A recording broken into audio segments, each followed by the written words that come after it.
Salut tout le monde. Alors comme vous pouvez le constater, les vidéos s'enchaînent. On est le lendemain de la vidéo de Rila, du monastère de Rila. Et aujourd'hui on se dirige vers deux endroits. Le premier s'appelle la Soucoupe, enfin en tout cas c'est son surnom. C'est un ancien site de l'ère socialiste de la Bulgarie qui est abandonné. Donc un endroit très impressionnant, j'ai vraiment hâte de voir. Et là, alors vous allez voir, je me trouve dans un lieu assez particulier. On est arrivé ici un peu par hasard. Donc on était sur la route pour aller dans le premier lieu et on s'est arrêté pour prendre à manger dans un village et en fait on est tombé complètement par hasard sur cet énorme monument, ce mémorial. Alors j'ai pas réussi à trouver le nom de cette personne représentée sur la statue, mais c'est de l'art communiste, hein. On le voit par rapport au style, etc. On avait fait le musée d'art socialiste à Sofia et c'était exactement le même style de statue. En tout cas c'est assez impressionnant parce qu'en fait on est vraiment dans un petit village. Peut-être vous pouvez voir derrière moi les maisons. Et en fait il y a cet énorme mémorial. Alors ça vient confirmer ce que je vous disais lorsqu'on était à Rila, c'est que ici en Bulgarie de manière générale le patriotisme ne vous lâche jamais. C'est-à-dire que même dans les petits villages vous avez des monuments comme ça, des drapeaux de partout. Alors ici dans ce village aussi il y en a vraiment beaucoup. Donc un endroit très beau. Et donc voilà, on va aller ensemble direction donc, le site socialiste, donc la Soucoupe, qui à mon avis est un endroit de fou. Et ensuite on va aller à Veliko Tarnovo, ou Veliko Tarnovo, qui est une ville médiévale, enfin, ou du moins ce qu'il en reste, un peu perché dans les montagnes, donc on a pas mal roulé, hein, c'est à quasiment 3 heures de Sofia. Et je pense que ça aussi vous allez aimer, ça va être très sympa. Donc voilà, dans cette vidéo, on va voir deux visages de la Bulgarie. Je pense que ça va être super intéressant. Donc voilà, c'est parti.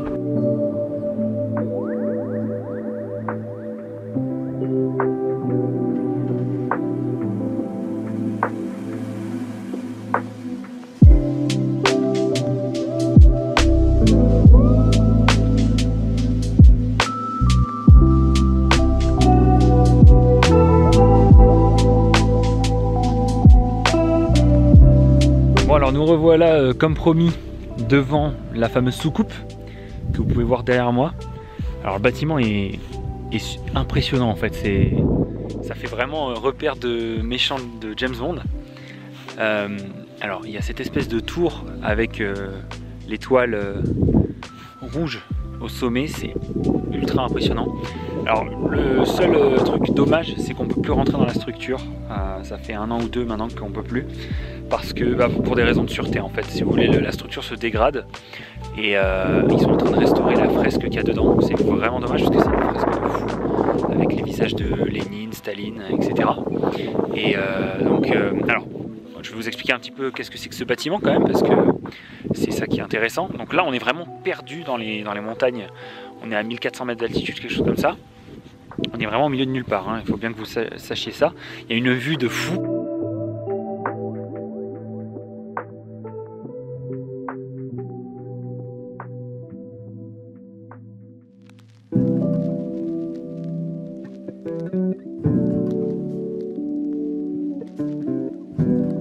Et en fait, ce bâtiment avait été créé pour que les officiels du parti se rencontrent. Donc c'était une sorte de mémorial à la gloire du parti et c'était utilisé voilà, comme une espèce de centre de réunion, un quartier général, donc vraiment perché au sommet de la montagne et avec une vue panoramique incroyable. Alors il y a de l'eau qui filtre un peu par le toit de la structure, en fait de la partie Soucoupe, vous voyez là, tout là. Donc ça donne un peu une impression de structure assez fragile. Donc je comprends quand même les mesures qui ont été prises. Le bâtiment n'a pas l'air en très bon état. Alors un truc un peu dommage, et ça c'est assez récurrent malheureusement en Bulgarie, c'est qu'il y a beaucoup de tags. Donc ça vient un peu dénaturer l'endroit, c'est quand même dommage. Donc je comprends que c'est partie douloureuse de l'histoire du pays, mais quand même c'est un symbole, voilà, un symbole, un morceau d'histoire qu'il ne faut pas oublier. Donc c'est un petit peu dommage que ce soit dégradé comme ça.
Donc comme promis, deuxième partie de la journée, on va reprendre la voiture et on va aller à Veliko Tarnovo, donc aller voir une ville médiévale. C'est à peu près à 1 heure et quelques d'ici. Et voilà, on va voir, je pense que ça va être très très intéressant. Alors on vient d'arriver à Veliko Tarnovo et on peut déjà apercevoir la forteresse. Pour l'instant je ne vais pas vous la montrer, comme ça vous allez avoir la surprise. Donc tout l'intérêt de cette ville, si vous voulez, c'est sa forteresse médiévale. Donc je vais attendre d'être sur place, j'imagine qu'il y aura des informations sur le lieu et je pourrai vous donner un petit peu de contexte historique. Et c'est parti!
autre journée à Veliko Tarnovo.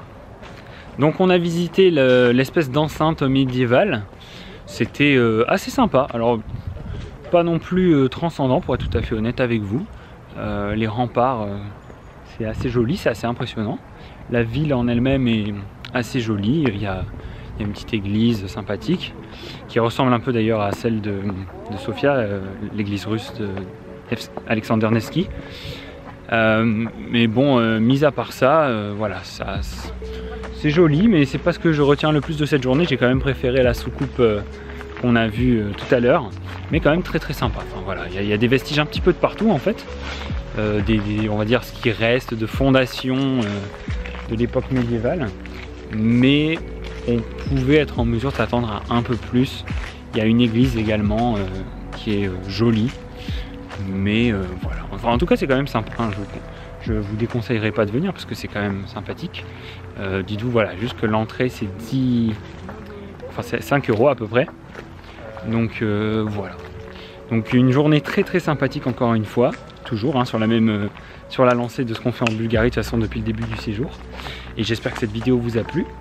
Alors pour les prochaines vidéos, là en fait comme j'ai tourné énormément de vidéos d'affilée, je vais faire le montage tout en même temps et puis je vais les dispatcher sur plusieurs semaines. Donc pour les prochaines vidéos, on va se rapprocher lentement mais sûrement de la fin du séjour. Je pense que ça peut être intéressant de faire une espèce de mise à jour sur mes premières impressions et de vous donner un petit peu les différences que j'ai captées avec la France, comment mes impressions ont évolué maintenant que je suis resté plus d'un mois en Bulgarie. Et puis comme ça permettra de voir quelle a été l'évolution, tout simplement. Voilà. Donc très sympa cette journée, on a kiffé, c'était top. Énormément, encore une fois, je me répète, mais énormément de drapeaux. Alors il y a une voix qui parle dans les haut-parleurs, j'espère que vous m'entendrez bien. Toujours énormément de drapeaux bulgares, mais alors à Veliko Tarnovo c'est vraiment marquant. Peut-être qu'il y a un jour férié, une fête, et que je suis pas au courant, mais si c'est pas le cas, en tout cas, il y a vraiment énormément de drapeaux et je trouve ça très beau. Je trouve ça très beau, cette exaltation patriotique. Donc très agréable. Les gens sont sympas. Enfin bon, on se plaît en Bulgarie. Et puis surtout, comme on vient en voiture, on voit beaucoup les paysages autour de nous. On voit la campagne et on voit la vraie Bulgarie, si vous voulez, qui se limite pas à Sofia. Et ça, c'est bien d'être un peu sorti comme ça. Alors oui, on reste quand même dans les sentiers battus. Hein. C'est des sites assez touristiques là où on va. Mais quelque part en voiture, on passe par des très petits villages, par des petites agglomérations et on voit la vraie Bulgarie et le niveau de vie des habitants qui est effectivement quand même assez compliqué. Hein. C'est un pays qui a pas mal de difficultés économiques, notamment on le voit quand on roule à la qualité des routes qui est qui sont assez désastreuses, des nids de poules un peu de partout. Il y a des améliorations à faire au niveau des infrastructures, mais bon, c'est normal. Hein, c'est un pays qui a beaucoup souffert sur les dernières décennies et qui maintenant est dans une meilleure dynamique. Hein. Je pense que de toute façon, ce pays va dans la bonne direction. Donc c'est l'impression que j'en ai. Alors qu'est-ce qu'il raconte lui? En fait, ça ferme bientôt et le type à l'entrée des remparts nous a dit si on n'était pas dehors à 18 h, il nous enfermait dans les remparts et puis il ouvrait le lendemain à 9 h du matin. Donc on va essayer de ne pas se retrouver dans cette situation. Voilà, bon, je sais pas exactement de quoi il parle. Donc voilà, comme je vous l'ai dit, une journée très sympa. Et maintenant voilà, on va rentrer à Sofia et puis s'atteler au montage de cette vidéo et puis des deux autres que vous aurez déjà vu normalement au moment où cette vidéo sortira. Voilà, j'espère que vous avez passé un bon moment, que vous avez appris des choses et puis on va se retrouver assez vite. On va retrouver d'autres contenus à faire et puis ensuite ça sera le retour en France et peu de temps après le départ en Corée. Allez, je vous dis à très bientôt, c'était Adrien. Salut!